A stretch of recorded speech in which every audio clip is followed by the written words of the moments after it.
everybody, this is Julissa. Thank you so much everybody for coming back to my channel. Thank you so much to everybody who's listening right now in the podcast. Today is Monday, November the 10th, 2025. I had to come here and make a video about this incident that happened, a very tragic incident, and I learned about it a couple days ago and I couldn't believe it. Here we are. What this family is going through is very sad, and this is regarding the story of María Ríos, which is a woman who lost her life. She's a mom, a wife, and she lost her life this past week after she went to do her job as a cleaning person, and she apparently tried to enter the wrong house and she was shot there, right? It's a very tragic story, guys, so I'm going to give you a trigger warning. So before I continue, I want to say thank you so much to everybody who is following me on Spotify, guys. If you follow me, if you follow Julissadesigns podcast on Spotify, I'm looking at the camera here for Spotify. It really helps me as a creator, so please don't forget to do so. And of course, everybody who's watching this video right now on YouTube, thank you guys so much for watching and subscribing. It really helps me as a creator too. When I hear this story, it's really sad to see a father breaking down on, after being interviewed by the media after what happened to his wife, just 32 years old, goes out, as difficult as the economy is right now for a lot of people, goes out to clean, to do her job, and I guess she got confused with the address, and she was supposed to go to the apartment next to her, to where she tried to enter, and then she got shot, right? And it wasn't just shot, she was shot there, right? She died right there. And it's so sad, you guys, because it was during the day, right? I'm going to tell you exactly all the details. It was just during the day, and it's not like a burglar like coming in the middle of the night and you can barely see who it is, nothing like that. But whatever happened to, like, hey, can I help you with something? And asking people before just like shooting them. Like, I don't understand. Like, people get confused. People do go to the different houses. So sometimes you get packages sent to you by mistake, and they're supposed to be going to your neighbors or like to the next building or whatever, right? The next house. So whatever happened to that, right? I think we're living in the edge. A lot of people are living in this state of fear, I guess you can say, in this edge of the fly attack mode, I guess you can say, and that's why things like this happen. So let me tell you exactly details. U.S. officials are looking into whether or not to file charges against an Indiana homeowner who shot and killed a house cleaner who mistakenly showed up at the wrong address. Police say they found María Ríos dead in her husband's arm on the front porch of a home on Wednesday shortly before 7 a.m. local time. Authorities have been responding to a call about a possible home invasion in the Indianapolis suburbs of Whitestone. The two did not appear to have entered the home, police said in a statement. A home invasion, but they didn't appear to have entered the home. And we live in the edge of technology too, right? A lot of people have cameras, especially the ring bell cameras, that you immediately see like who's coming by, right? You see who's approaching the door.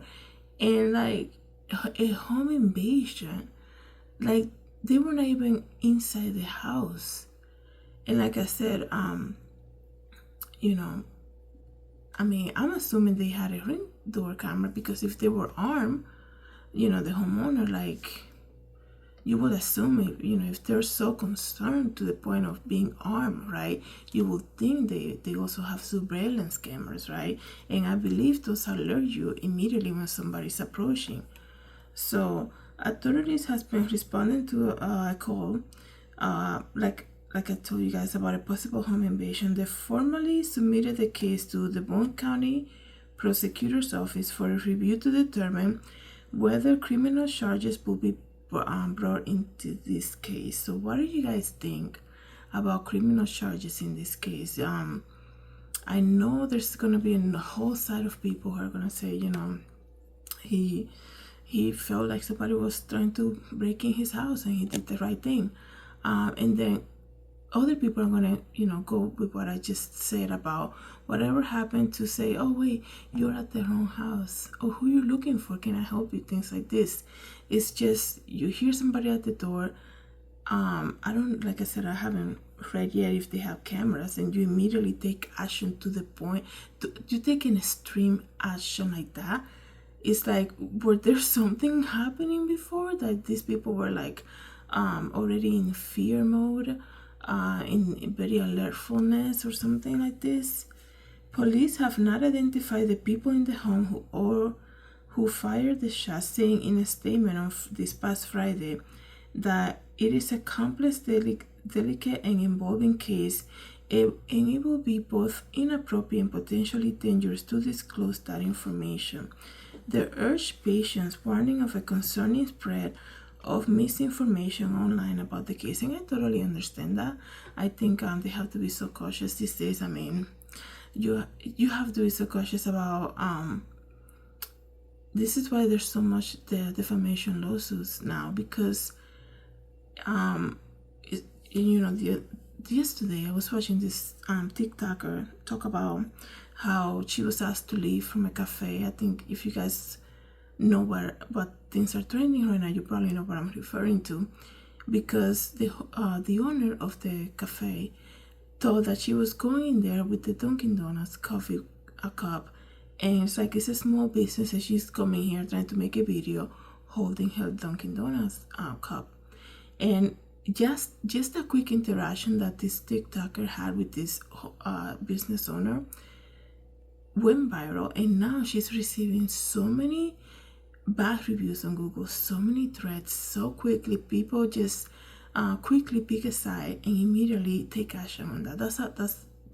That's what we're living in right now. And I think this is good that they're not releasing the name of the homeowner involved in this, because I think it's best for their protection, for their own protection. They urge patients, warning of a concerning spread of misinformation online about the case. Mauricio Velasquez said that he wanted justice for his 32-year-old wife. News reports say that she was a mother of 4 and she came originally from Guatemala. That is so sad. Wow, 4 kids and a father losing the mom like that. I mean, it's very tragic all around. It's very tragic, very sad. And she died in his arms, and I guess they were both going to work or something like this, or he was just dropping her off. Wow, it's just so tragic. And that tells you, like I tell you guys all the time, your life can change at any moment, right? One day we're here, the next day you really don't know. And I'm gonna repeat myself here, like when I said, the best thing in life is to get into a relationship with Jesus Christ, because nothing else will matter at the end, right? That's how life is. It's very unpredictable. Boone County prosecutors Ken Eastwood said that the case is complex due to the language of the state's stand your ground law. A stand your ground law are in place in many U.S. states and must permit an individual to protect themselves with the use of reasonable force, including deadly force, to prevent death or greatly bodily harm. Similar incidents have made headlines across the U.S. in recent years. Yeah, I think we have heard different cases too about this. Something very similar to, I remember a couple of years back too, even before the pandemic, something similar happened. So, it's very sad what happened here. I still question, like, how come there was no like interaction, like, hey, can I help you? Like, there's no like cameras. Like, if you're so concerned to the point that you're armed, I'm sure like a lot of people who are armed, they also have those security cameras, right? that will let you know if somebody's outside or like approaching the door. So I wonder how come that never happened, that interaction, that never happened. I'm trying to look at the photo of the apartment to see what kind of looks like. I mean, how terrifying must have been for her also to, maybe in that second when she realized she was at the wrong house. And also to the people who she was supposed to work with, right? Because she was going to somebody else's house. So I'm sure they might feel some type of guilt because, you know, the wrong directions maybe, or not clear enough for them. Who knows, right? We can go on and on thinking so many things, right? So let me just see here, because I also wanted to share the news, you guys, because as you hear me say it all the time, I support GoFundMe, and they created GoFundMe for this family. Remember, this is a dad, okay, who lost a wife, and they have 4 children. Okay, so I'm gonna share the GoFundMe.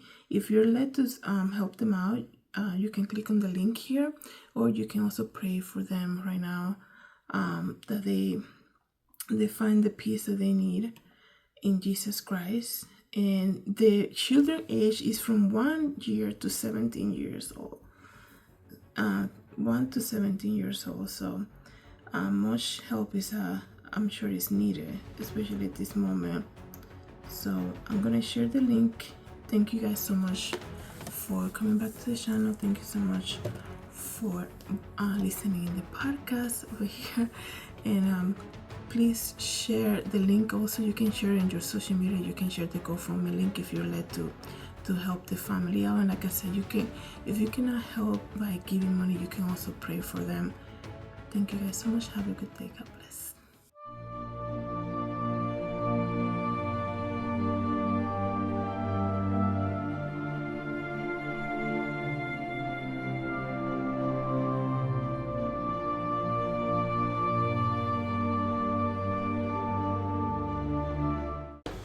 Hi everybody, this is Julissa. Thank you so much for coming to my YouTube channel. Don't forget to share, like, and subscribe. And I hope to see you in the next video. Have a good day everybody. God bless.